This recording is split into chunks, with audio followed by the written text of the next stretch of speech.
ಒಟ್ಟಿನಲ್ಲಿ ಬಿಜೆಪಿ ಇವತ್ತು ರಾಜ್ಯಾದ್ಯಂತ ಹೋರಾಟಕ್ಕೆ ಸಿದ್ಧವಾಗಿದೆ. ಅದರಲ್ಲೂ ಹುಬ್ಬಳ್ಳಿಯಲ್ಲೂ ಕೂಡ ಇವತ್ತು ದೊಡ್ಡ ಮಟ್ಟದ ಹೋರಾಟಕ್ಕೆ ಬಿಜೆಪಿ ನಾಯಕರು ಮುಂದಾಗಲಿದ್ದಾರೆ. ಅದು ಕೂಡ ವಿಪಕ್ಷ ನಾಯಕ ಆರ್ ಅಶೋಕ್ ಅವರ ನೇತೃತ್ವದಲ್ಲಿ ಹುಬ್ಬಳ್ಳಿಯಲ್ಲೂ ಕೂಡ ದೊಡ್ಡ ಮಟ್ಟದ ಪ್ರತಿಭಟನೆ ಆಗುತ್ತೆ. ಆ ನಿಟ್ಟಿನಲ್ಲಿ ಪೊಲೀಸ್ ಇಲಾಖೆ ಕೂಡ ಸರ್ವಸನ್ನದ್ಧವಾಗಿದೆ ಅನ್ನೋದರ ಡೀಟೇಲ್ ಸಿಗ್ತಾ ಇದೆ. ಅತಿ ಹೆಚ್ಚಿನ ಭದ್ರತೆಯನ್ನ ಪೊಲೀಸ್ ಇಲಾಖೆ ಒದಗಿಸಿದೆ. ಹುಬ್ಬಳ್ಳಿಯಲ್ಲಿ ರಾಮ ಭಕ್ತರ ಹೋರಾಟಕ್ಕೆ ಒಂದ್ ಕಡೆ ಕಾಂಗ್ರೆಸ್ ನಡಗಿತ ಅನ್ನೋದು ಕೂಡ ಪ್ರಶ್ನೆ ಆಗ್ತಾ ಇದೆ. ಕಾರಣ ಬಿಜೆಪಿ ನಾಯಕರು ಬೃಹತ್ ಹೋರಾಟಕ್ಕೆ ಇವತ್ತು ಮುಂದಾಗ್ತಾ ಇರೋದು ಸರ್ಕಾರದ ಈ ನಡೆ ಖಂಡಿಸಿ. ಹಿಂದೂಗಳ ಭಾವನೆಗೆ ಧಕ್ಕೆ ಆಗೋ ರೀತಿಯಲ್ಲಿ ಸರ್ಕಾರ ನಡೆದುಕೊಳ್ತಾ ಇದೆ, ಇದು ಖಂಡನೀಯ ಅಂತ ಬಿಜೆಪಿ ನಾಯಕರು ಆಕ್ರೋಶ ವ್ಯಕ್ತಪಡಿಸಿದ್ದಾರೆ.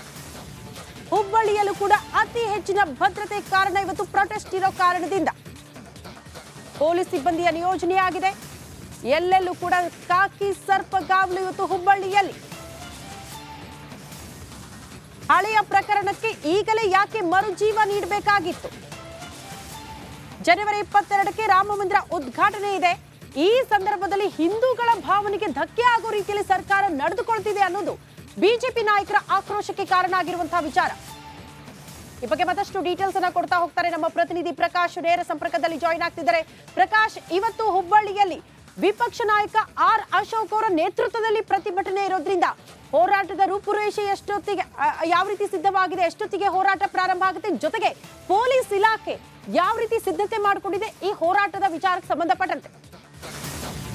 ಪ್ರಮುಖವಾಗಿ ರಾಮ ಜನ್ಮಭೂಮಿ ಹೋರಾಟದ ಪ್ರಕರಣದಲ್ಲಿ ಭಾಗಿಯಾಗಿದ್ದಂತಹ ಹಿಂದೂ ಕಾರ್ಯಕರ್ತನನ್ನ ಬಂಧನ ಮಾಡಿರುವಂತಹ ನಡೆಯನ್ನು ಖಂಡಿಸಿ ಬಿಜೆಪಿ ಇವತ್ತು ರಾಜ್ಯದಾದ್ಯಂತ ಬೃಹತ್ ಹೋರಾಟಕ್ಕೆ ಕರೆ ನೀಡಿರುವಂಥದ್ದು. ಅದೇ ರೀತಿ ವಣಜಿಗಿರಿ ಹುಬ್ಬಳ್ಳಿಯಲ್ಲಿ ಉಗ್ರ ಸ್ವರೂಪವಾದಂಥ ಹೋರಾಟ ಮಾಡಲಿಕ್ಕೆ ಈಗಾಗಲೇ ಬಿಜೆಪಿ ಸನ್ನದ್ಧವಾಗಿದೆ.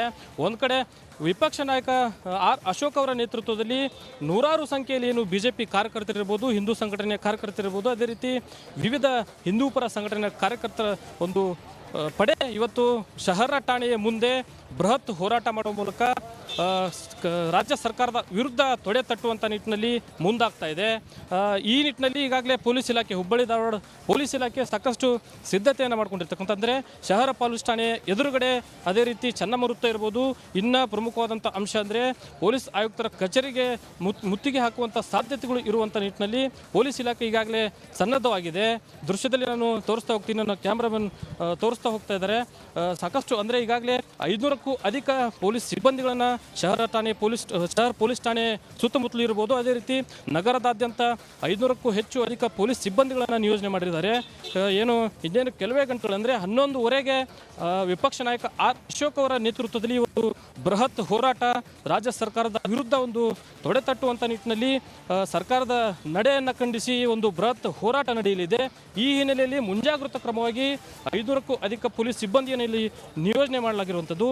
ಯಾವುದೇ ರೀತಿಯಾದಂಥ ಅಹಿತಕರ ಘಟನೆಗಳು ನಡೆಯಲಾರದಂತೆ ಮುನ್ನೆಚ್ಚರಿಕೆಯ ಕ್ರಮವನ್ನು ಇಲ್ಲಿ ವಹಿಸಲಾಗಿರುವಂಥದ್ದು.